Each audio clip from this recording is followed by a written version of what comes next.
stiprus tokios nežinomybės kabančios ore, bet ne tamsios nežinomybės toks jausmas, kad ji būtų šviesi. Aš norėjau, kad jinai būtų šviesi, optimistiška, bet kartu naivi, kad nebūtų overproduced toksai skambesys.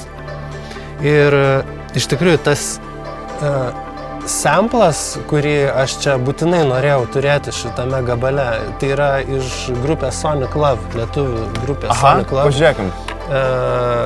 Samplas, aš jį kartoju, tokį kaip prieš pastatydamas savo tom tokiom plaukiančiom temom, kad jis taip ir laikę suskaidytų ir truputėlį suponuotų to Rimanto vidinį geziuko tokį pasaulį, atėjusi iš tos tokių nuotrupų iš to Eurodance lauko, kuris supa jį aplinkui, kad būtų toks lyg prieš pastatymas tam ambientiniam plaukiančiam tokiam jau lyriniam pedui. Vytė, ar